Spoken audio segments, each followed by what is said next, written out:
Goeiemôre, dit is donderdagoggend 18 September 2025 en oude gewoonte 'n hartlike goeiemôre hier vanaf die walle van die Groot Rivier.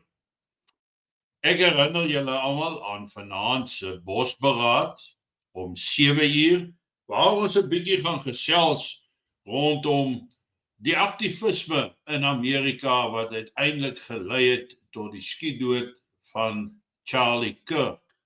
Maar dis nie die enigste voorval nie. Daar's massa skietvoorvalle in Amerika en as daar een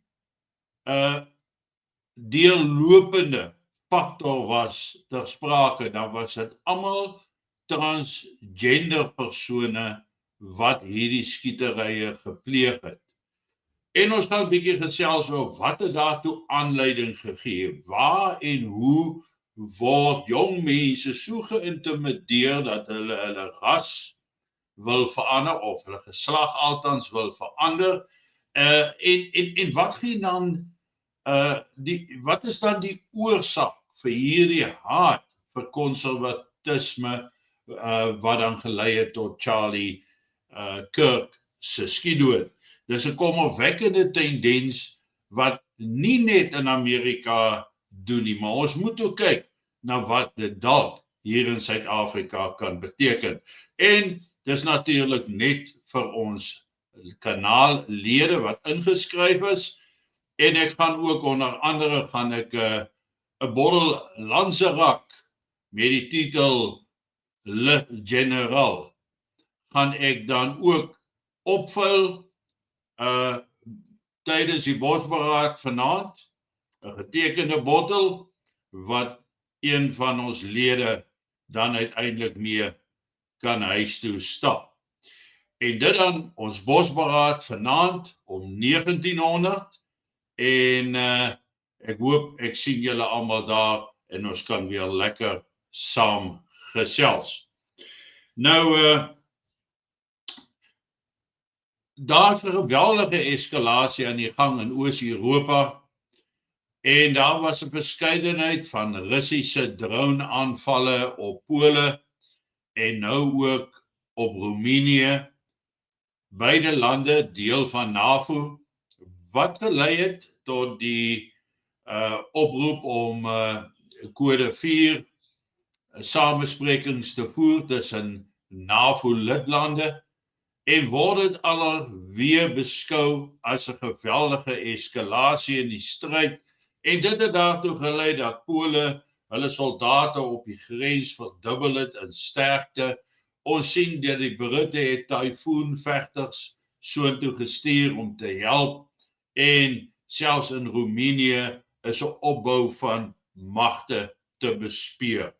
En die vraag wat derentyd bly staan is, wat is hier agter die skerms aan die gang? Wat as ons daar gaan kyk waar Rusland lê op die regterkant, dan sien 'n mens Oekraïne lê en net noord van Oekraïne, daar die wit gedeelte, is Belarus, wat natuurlik 'n bondgenoot van Rusland is. Met Pole dan anderkant Oekraïne aan die weste kant van Belarus en Oekraïne. En dan net aan die suidekant van Oekraïne, daar sit ons natuurlik met Roemenië.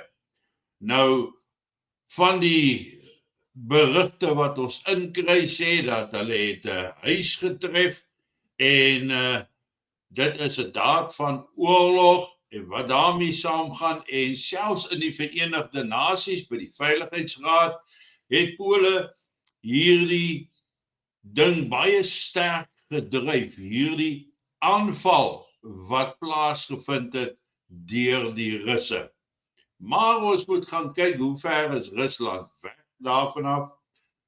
Ons het al gedurende hierdie hele oorlog van sedert Februarie 2022 het ons verskeie valsvlag aanvalle gesien deur Oekraïne.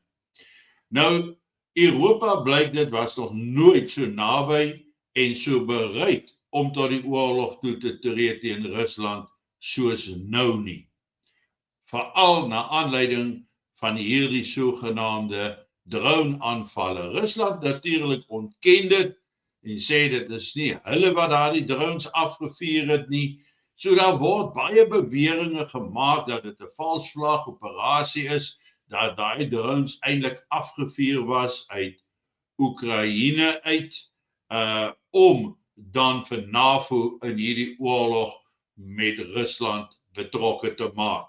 Dis 'n kommerwekkende neiging wat toenemend aan die gang is, en ons sien dat Donald Trump meer en meer magteloos gelaat word om iets te doen, want daar is 'n dryf agter hierdie oorlogspoging wat ongekend is, en dit wil blyk dat Europa selfs bereid is om aan 'n oorlog teen Rusland betrokke te raak sonder Amerikaanse betrokkenheid.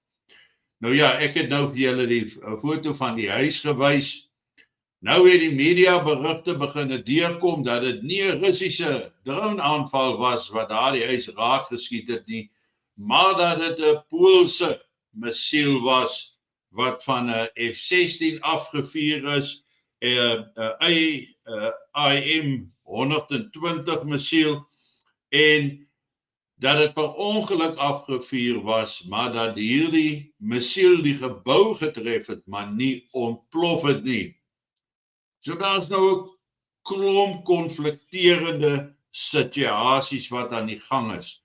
Wat natuurlik die spanning nog opjaag, is die feit dat daar nou militêre oefeninge in Belarus gehou word, tussen Belarus, Rusland, en interessant genoeg het Indië ook magte gestuur om aan hierdie oefeninge deel te neem. Ek dink die Indiese betrokkenheid is 'n baie groot skok vir die Weste, vir NAVO, wat eintlik oor jare baie in lyn met Indië was, en wat natuurlik ook baie olievoorrade ensovoorts vanaf Indië gekoop het, wat Indië natuurlik weer by Rusland gekoop het. Op hierdie foto staan 2 Amerikaanse offisiere aan die regterkant, want toe hierdie oefeninge begin, het Rusland en Belarus, Lukasjenko, het hulle die Weste uitgenooi en gesê, stuur vir ons van julle militêre verteenwoordigers om te kom bywoon, en dan kan julle alles sien wat ons het, en wat die doel van die oefening is, en wat is die standaard van die opleiding wat die troepe ondergaan het, en so meer. En hierdie 2 Amerikaners was die enigste 2 wat die uitnodiging aanvaar het, en wat dan hierdie oefeninge kom bywoon het. Selfs Pole en Roemenië, Pole wat aan Belarus grens, het geweier om enige iemand te stuur, en Europa het ook geweier om mense te stuur, en dis asof 'n mens die idee kry dat hulle wil nie weet wat is die situasie nie. Hulle wil potensiële oorlogontwikkeling nou sien gebeur.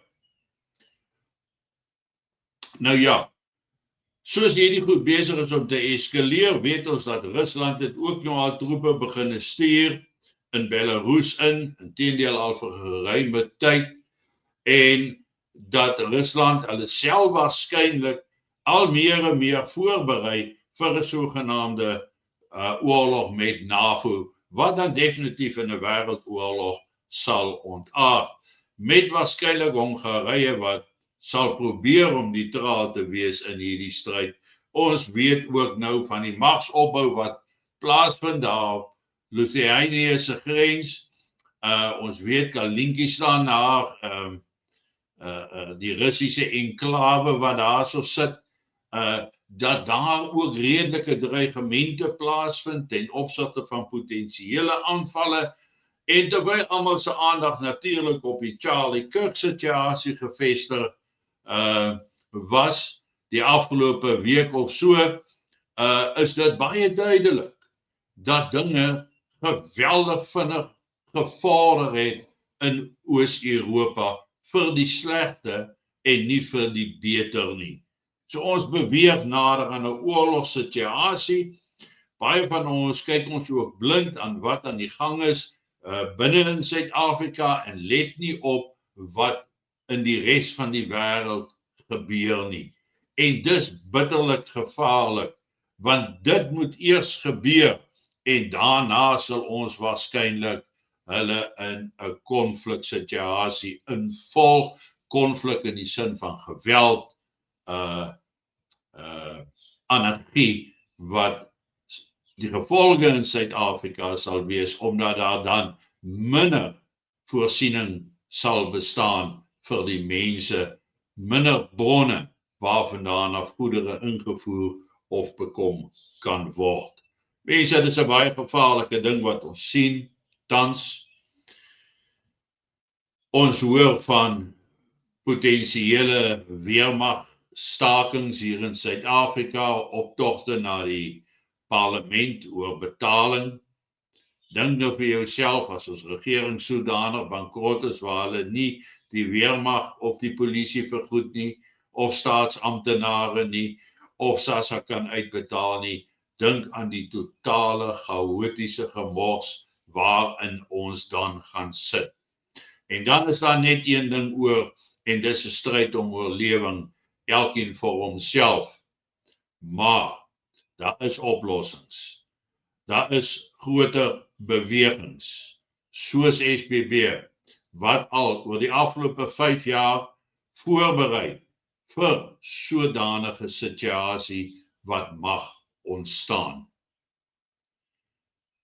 Dink vandag daaroor, dink aan die erns van die wêreldsituasie en wat aan die gang is in Amerika, in Oos-Europa, kyk na die Midde-Ooste, kyk na Suid-Afrika, en oral is daar net een woord: chaos. Die oorgang van die chaos na die geweld kan enige oomblik gebeur. Baie klein vonk wat daarvoor nodig is. So terwyl jy vanoggend jou kondensmelk koffie geniet, hou dit in gedagte, en ek sien julle dan vanaand tydens die bosberaad wat beginne regstreeks om 7:00 vanaand. Sorg dat jy ingeskakel is. Mooi loop, lekker dag.